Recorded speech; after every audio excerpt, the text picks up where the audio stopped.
Yes, people, welcome back to the 1894 podcast. I'm Hugh, and I've got Dara here with me, as always, for this Everton City review. A 3-1 win for the Blues, 17 on the bounce, and a decent performance. Not the best one by any means in the past couple of months, but we got the job done nevertheless, and there's plenty of talking points for us to bring up in this show. Dara, what are your initial thoughts following the end of the game there? It's just ended there about half an hour ago. What do you think?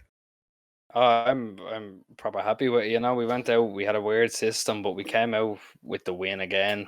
I think we needed individual performances to back us more so than usual. We didn't.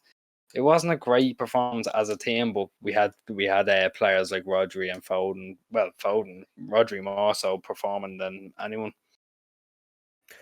Yeah, that's true. Roger did really well today. We'll talk about him in a few minutes, but I want to talk about the first goal and the first half in general because it was quite cagey in general from both teams. Obviously, we got a bit of fortune with Phil Foden's goal, taking a deflection off Seamus Coleman. And I thought from there it was going to open up. Everton were going to push forward, and we were going to capitalise on that. But Everton also got a piece of luck with Richarlison's goal. Coleman put a ball across the box. Someone else fired across the box again, and it hit off the post, and then eventually offered Richarlison to go in. So we went in one each at the break. And I was quite concerned then because, we weren't creating a huge amount. We were dominating the ball and we were making them work from left to right. But I was concerned about the creativity, which is where I thought maybe we were lacking Gundogan, who was helping us on that front recently. What did you think at halftime when it was 1 each?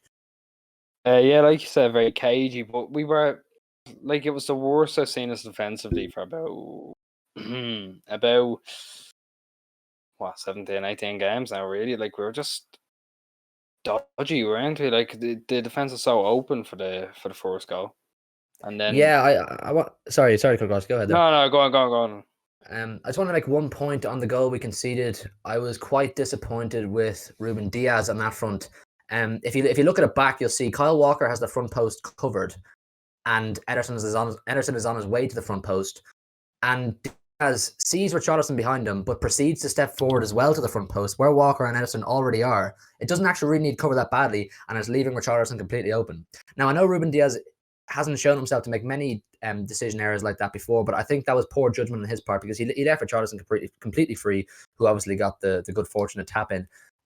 So I was slightly disappointed in that front, but these things happen. And I thought as well in the defence, Laporte maybe had a few moments where he looked a little bit shaky. The passing was off a few times, but it wasn't a bad defensive performance overall. But there were just one or two little things I wanted to point out. What did you think on my point there on Diaz and the goal? Did you see what I was talking about? Yeah, definitely. Because I saw it was Ederson, Walker, and him all on the line, all on the right side of the line. It was just, it was really dodgy. But like you said, Laporte, his passing was poor. I think it was just. You said it wasn't a bad defensive performance. It was nowhere near a great defensive performance. I thought we just looked very dodgy.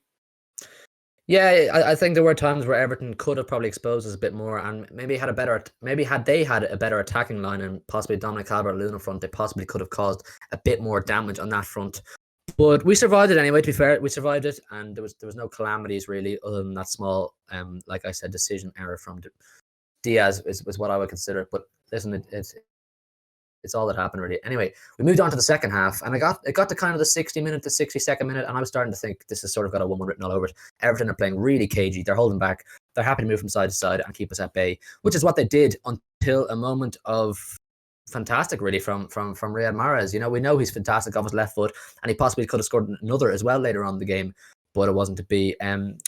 This goal, I was thinking Mahrez had a few opportunities down that right wing, in space where he possibly could have gone to the byline and gone around the Everton left back, but he didn't. He kept choosing to go back into his left foot, and as usual, I'm kind of saying, "Oh, mate, would you use your right foot for God's sake?" Because they were doubling up on Sterling on the far side, which was leaving a bit more space for Mahrez on this side. But nevertheless, he got that goal. It was a fantastic strike, and it could potentially be up there for one of the goals this season in terms of the spectacle. It flew in. It was a great curling ball. What did you think of that goal? Surely, I know you're not his biggest fan, but you're surely giving praise here. Look, I don't care who scores the goals once he gets scored, so I was happy out to see him score. It could make him confident going into the other games, but Burnley didn't make him confident. So, I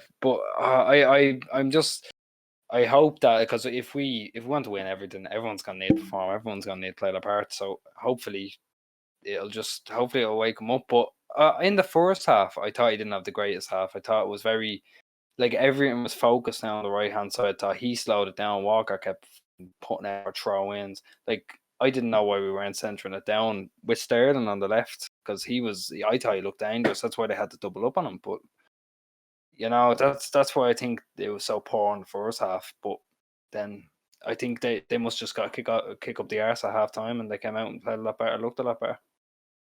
Yeah, that's true. I think Rodri was one of the huge assets to our defense. He's breaking up a lot of their attacks in the middle of the park, which maybe helped us a lot in ball retention and going forward. And you made a good point there in Sterling. He did look great tonight, to be fair to him, and he had a really tough task with two people marking him on that left hand side.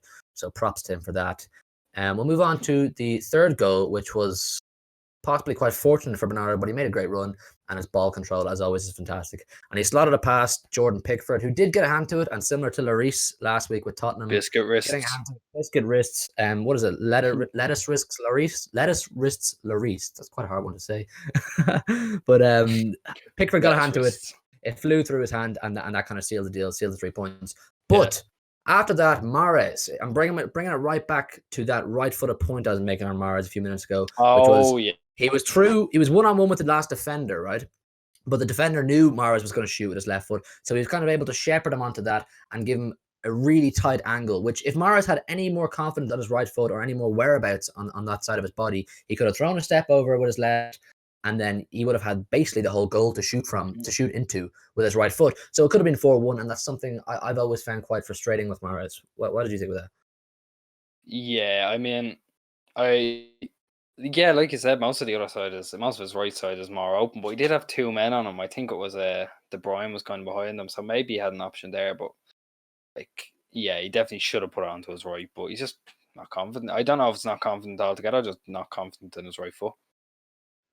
Well, he should be confident. He's a highly, highly skilled player, and he can work absolute wonders with that left foot, as we've seen so many times in his career. And I can't imagine that his right foot is really bad if that's the case. And I'm pretty sure he's used it before. He just doesn't use it enough. And if you can imagine him on that right wing, constantly using his left foot and also switching up to his right foot with his trickery and his quick thinking and his just overall ability, he's going to give the fullback an absolute nightmare every time. So I know he's in the prime of his career right now, and I don't know if it's too late to start adding things to your toolbox, but listen, Mahrez, add that to your game, mate.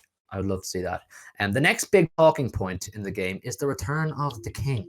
Kevin De Bruyne back on the pitch. He was smiling on his way into the pitch. He looked delighted to be back, and he made one fantastic pass when he came on. I don't know if you remember it. Actually, two. First thing that happened when he came on, he passed it. It was a good dummy. Outside of the boot, and then he also sent one across the box. Obviously, he didn't need to make the biggest impact. It was 3-1 at the time, but nevertheless, with the big games on the horizon in the next few weeks for the Blues, it's absolutely fantastic to have Kevin De Bruyne back on the pitch. And what do you think about that? Yeah, no, it's a good lifter. It's a good lifter, regardless of how high you are. You know what I mean? I thought we looked all right in the second half, but when he came in, there was a lot more injection of pace. Like we're gonna need that. As soon as he came on, he controlled it. It was just like it was just like it was like having a general there. You know what I mean? It just everything flew through him then. Yeah, absolutely, and that's the kind of player he is, and we're really excited to have him fully fit and hopefully starting maybe for the Champions League game next week. Got Arsenal the weekend. I don't know. Yeah, I don't know. Is it too soon to rush him back for the Arsenal game? I don't know. Is it necessary really with the form Arsenal are in? I think we have the firepower to beat them without that. We'll have a preview for that, of course. It's just on a smaller talking point. He didn't get on the pitch today again. He didn't warm up before the game, but he is in the matchday squad. I think Pep is trying to ease Sergio Aguero back into the matchday routine, much slower than before, in order to get more longevity before he inevitably gets injured again. Would you agree on that? Yeah, definitely. Like, I mean, but if he's not coming on for even 5 or 10 minutes in a deadwood game like that, I mean, maybe he's just never going to be fit again. You know what I mean? Maybe he's just destined to get 15 minutes at most out the bench. But I hope that's not the case. I really hope so too, man. I hope it's not the case because we all know a fully fit and firing Sergio Aguero is one of the best in the world, isn't he? Dangerous. Yeah, Fernandinho came on as well. He got after injury time. He came on. He didn't do much, but he couldn't really do much. Well, yeah, he's back on the pitch. De Bruyne's back on the pitch. Aguero's not far off it, and of course Gundogan. I don't think we actually know the extent of his injury, but it doesn't sound too serious. So hopefully we'll have him back shortly Yeah, as he's well, grand. and we may have a fully fit squad then, believe it or not. And Nathan Ake, of course, not heard of him in ages, but as close as we'll get, I think, this year to a fully fit squad. We are going to put our player ratings up on the screen right now. Have a look at them. Let us know what you think. You would lower or higher anyone's. We'd love to hear that, and give us your overall thoughts on the game as well, because myself and Darrell love through them and interacting with you. And we're going to wrap up the video there, guys. Thanks a million for watching. We've just hit, I think, we're close to 110 subscribers.